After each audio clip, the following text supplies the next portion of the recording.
भन्सार एजेन्ट परीक्षाका लागि केही समयपछि भन्सारको इक्जाम हुँदैछ। जसअनुसार केही प्रश्नोत्तरहरू म यहाँ वाचन गर्दछु। भन्सार एजेन्ट भनेको के हो? निकासी वा पैठारीको लागि भन्सारमा ल्याइएको मालवस्तु छुटाउन वा भन्सार कार्यालयसँग सम्बन्धित कामको लागि निकासी वा पैठारीकर्ताको भन्सार एजेन्ट वा प्रतिनिधिको रूपमा काम गर्ने भन्सार विभाग वा भन्सार कार्यालयबाट इजाजत पत्र प्राप्त व्यक्तिलाई भन्सार एजेन्ट भनिन्छ। के भन्सार एजेन्ट मालवस्तुको धनी मानिन्छ? निकासी वा पैठारी सम्बन्धी कार्य गर्नको लागि मालवस्तुको धनीबाट अख्तियारी प्राप्त भन्सार एजेन्ट शुभ प्रयोजनको लागि मालवस्तुको धनी सरह मानिन्छ। भन्सार एजेन्टको इजाजत लिन के कस्ता प्रक्रिया अपनाउनु पर्दछ? भन्सार एजेन्टको इजाजत लिन चाहने व्यक्तिका लागि भन्सार विभागले समय समयमा सार्वजनिक सूचना प्रकाशन गरी दरखास्त आह्वान गर्ने गर्दछ। एजेन्टका लागि तोकिएको योग्यता पुगेको व्यक्तिले निर्धारित ढाँचामा फारम भरी तोकिए बमोजिमको शुल्क सङ्कलन गरी भन्सार विभाग वा भन्सार कार्यालयमा दरखास्त दिन सक्ने व्यवस्था गरिएको छ। भन्सार एजेन्टका लागि तोकिएका योग्यताहरू के हुन्? 1. 21 वर्ष उमेर पुगेको नेपाली नागरिक। 2. स्नातक वा सो सरह उत्तीर्ण गरी कम्प्युटर सम्बन्धी कम्तीमा 3 महिनाको आधारभूत तालिम लिएको। 3. नेपाल सरकारलाई तिर्न बुझाउनु पर्ने रकम बाँकी नभएको। 4. कुनै फौजदारी अभियोगमा अदालतबाट कसुरदार प्रमाणित नभएको। भन्सार एजेन्टको छनौट प्रक्रिया के हुन्? लिखित र अन्तर्वार्ता। भन्सार एजेन्टको इजाजत पत्र बापत के कति रकम बुझाउनु पर्दछ? इजाजत दस्तुर बापत 7,000 रुपियाँ, धरौटी बापत 7 लाख रुपियाँ नगद वा सो रकम बराबरको ब्याङ्क जमानत बुझाउनु पर्दछ। भन्सार एजेन्टको इजाजत पत्रको म्याद कति हुन्छ? 1 आर्थिक वर्षसम्म कायम रहन्छ।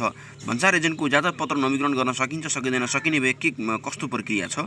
सकिन्छ। प्रत्येक आर्थिक वर्षका लागि सो आर्थिक वर्ष सुरु हुनु अगावै नवीकरण दस्तुर बापत 7,000 रुपियाँ आयकर तिरेको प्रमाण र ब्याङ्क जमानत भए इजाजत पत्र नवीकरण गराउन चाहेको अवधिसम्म म्याद भएको ब्याङ्क जमानत समेत राखी सम्बन्धित निकायमा निवेदन दिनुपर्दछ।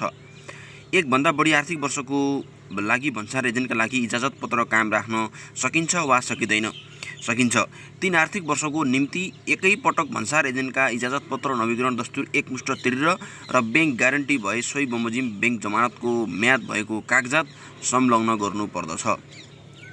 आर्थिक वर्ष सुरु हुनु अगावै नवीकरण गर्न नसक्नेको हकमा भन्सार एजेन्टको इजाजत पत्र नवीकरण के कस्तो व्यवस्था छ? आर्थिक वर्ष सुरु हुनु अगावै नवीकरण गर्न नसक्नेको हकमा म्याद समाप्त भएको मितिले 1 वर्षभित्र 3,000 रुपियाँ थप शुल्क तिरी नवीकरण गरिसक्नु पर्दछ।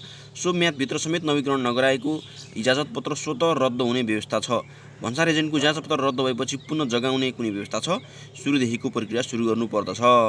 भन्सार एजेन्टको इजाजत पत्र नवीकरण गर्ने प्रक्रियामा रहेको अवस्थामा भन्सार एजेन्टको हैसियत के हुन्छ? यस्तो अवस्थामा भन्सार एजेन्टको हैसियतले कुनै काम गर्न पाइँदैन। भन्सार एजेन्ट उपर गरिने दण्ड सजायको अतिरिक्त अन्य कारबाही पनि छ। यस्तोमा 1. भन्सार एजेन्टलाई भन्सार अधिकृतले 1 महिनादेखि 6 महिनासम्म निलम्बन गर्न सक्ने। 2.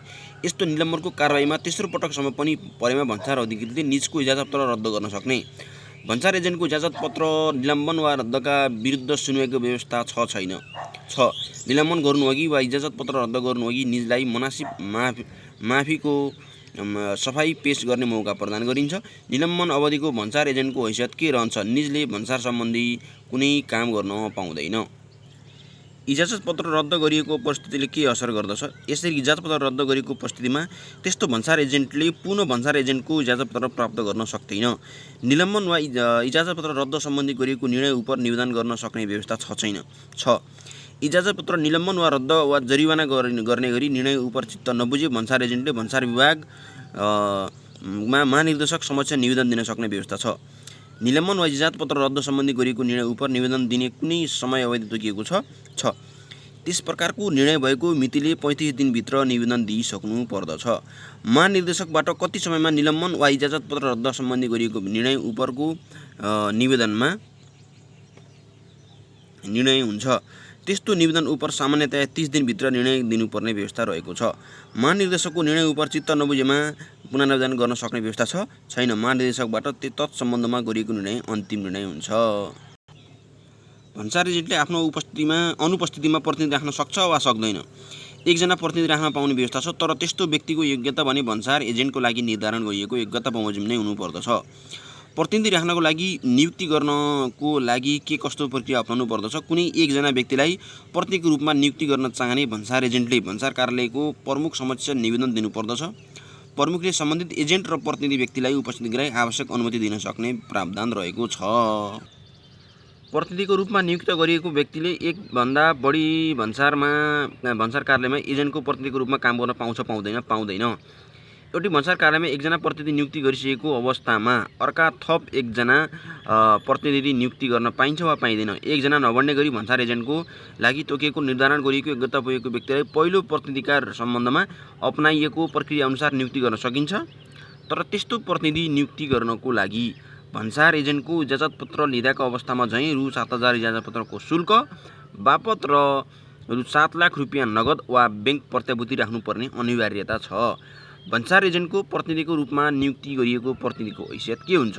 निजले प्रतिनिधिको हैसियतले गरेको काम कर्तव्यको सम्पूर्ण जिम्मेवारी निजलाई नियुक्ति गर्ने भन्सार एजेन्टमा रहन्छ। भन्सार एजेन्टको इजाजतपत्र रद्द हुने अवस्था के हुन्? 1. झुटा विवरण वा कागजात पेश गरेमा। 2. कुनै अदालतबाट फौजदारी अभियोगमा दोषी प्रमाणित भएमा। कसले भन्सार एजेन्ट नियुक्ति गर्न सक्दछ? कुनै निकासी पैठारीकर्ता वा मालधनी स्वयं भन्सार कार्यालयमा उपस्थित भई मालवस्तु जाँचपास गर्न वा भन्सार कार्यालयसँग सम्बन्धित अन्य कार्यहरू गर्न नसक्ने भए निजले तत्सम्बन्धी कार्यहरू गर्नका लागि भन्सार एजेन्ट नियुक्ति गर्न सक्ने व्यवस्था छ। सरकारी कार्यालय वा संस्था वा निकायको हकमा भन्सार एजेन्ट सम्बन्धमा कस्तो व्यवस्था छ? सरकारी कार्यालय वा नेपाल सरकारको पूर्ण आंशिक स्वामित्व भएको संस्था निकाय रहेछ भने सम्बन्धित निकायले निर्णय गरी तोकेको कार्यालय वा संस्था वा निकायको बहालवाला कर्मचारीले भन्सार कार्यालयमा उपस्थित भई मालवस्तु जाँचपास गर्न वा भन्सार कार्यालयसँग सम्बन्धित अन्य कार्य गर्न पाउने व्यवस्था छ। निकासी पैठारीकर्ता प्रचलित कानुन बमोजिम दर्ता भएको कुनै फर्म, कम्पनी, सङ्गठित संस्था, निकाय रहेको हकमा कस्तो व्यवस्था छ? यसमा सम्बन्धित निकायको सञ्चालक, साझेदारी, कार्यकारी प्रमुख, प्रशासकीय प्रमुखले तोकेको सम्बन्धित संस्थाको अधिकृत स्तरको कर्मचारी प्रतिनिधिले भन्सार कार्यालयमा उपस्थित भई मालवस्तु जाँचपास गर्न वा भन्सार कार्यालयसँग सम्बन्धित अन्य कार्य गर्न सक्ने व्यवस्था छ। निकासी पैठारीकर्ता प्रचलित कानुन बमोजिम दर्ता भएको कुनै फर्म, कम्पनी, सङ्गठित संस्था, निकाय रहेको हकमा कस्तो व्यवस्था छ? यसमा सम्बन्धित निकायको सञ्चालक, साझेदारी, कार्यकारी प्रमुख, प्रशासकीय प्रमुखले तोकेको सम्बन्धित संस्थाको अधिकृत स्तरको कर्मचारी प्रतिनिधिले भन्सार कार्यालयमा उपस्थित भई मालवस्तु जाँचपास गर्न वा भन्सार कार्यालयसँग सम्बन्धित अन्य कार्य गर्न सक्ने व्यवस्था छ। निकासी पैठारीकर्ताले भन्सार एजेन्ट नियुक्ति गर्ने प्रक्रिया कस्तो हुन्छ? निकासी पैठारीकर्ता र सम्बन्धित भन्सार एजेन्टको फोटोसहितको निर्धारित फारम भर्नु पर्दछ। फारमका साथ संलग्न कागजातहरूमा 1. भन्सार एजेन्टको इजाजतपत्र। 2. एजेन्टको नियुक्ति पत्रमा दस्तखत गर्ने व्यक्ति आधिकारिक निकासी पैठारीकर्ता भएको पुष्टि गर्ने प्रमाण। 3. स्थायी लेखा नम्बर प्रमाणपत्रको प्रतिलिपि। 4. फर्म, कम्पनी, सङ्गठित संस्था, निकायको हकमा दर्ताको प्रमाणपत्र। भन्सार एजेन्ट नियुक्तिको फारम कहाँ बुझाउने र त्यसको टुङ्गो कसरी राख्दछ? आफ्नो मालवस्तु निकासी पैठारी हुने भन्सार कार्यालयका प्रमुख समस्या पेश गर्नुपर्दछ। सम्बन्धन कागजातहरूको आधिकारिकताको लागि भन्सार प्रमुखले सक्कल कागजातको माग गर्न सक्ने र सम्पूर्ण ठिक दुरुस्त भएमा सम्बन्धित भन्सार एजेन्टलाई काम गर्न दिन हुने देखिएमा स्वीकृति प्रदान गर्न सक्ने व्यवस्था गरिएको छ। भन्सार एजेन्टको हकमा काम गर्न दिन स्वीकृति प्रदान नगरेको अवस्थामा के हुन्छ? त्यस्तो भन्सार एजेन्टलाई काम गर्न दिन हुने नदेखिएमा त्यस्तो नियुक्तिपत्र रद्द गरी सोको लिखित जानकारी सोही भन्सार एजेन्ट मार्फत निकासी पैठारीकर्तालाई दिनुपर्ने व्यवस्था छ। सोही भन्सार कार्यालयमा सोही एजेन्टलाई पुनः नियुक्ति गर्दाको प्रक्रिया के छ? नवीकरण गर्नु नपर्ने प्रकृतिका कागजात पुनः पेश गर्नु पर्दैन। निकासी पैठारीकर्ता प्राकृतिक व्यक्ति भए निजले नियुक्ति गरेको भन्सार एजेन्टको नवीकरण भएको इजाजतपत्र, नागरिकताको प्रमाणित प्रतिलिपि र स्थायी लेखा नम्बरको प्रमाणपत्र लिने व्यक्तिको कर्तव्यको व्यक्ति भए सोको प्रतिलिपि उपलब्ध गराए पुग्दछ। हामीले आज नेपाल सरकार अर्थात् मन्त्रालय भन्सार विभाग भन्सार एजेन्टको इजाजतपत्र लिने इच्छुक व्यक्तिका लागि नयाँ लिखित परीक्षाको पाठ्यक्रम अनुसार प्रस्तुत भन्सार एजेन्टको केही प्रश्नोत्तरहरू छलफल गऱ्यौँ। अब हामी आगामी दिनमा फेरि अन्य विषयमा छलफल गर्नेछौँ। धन्यवाद।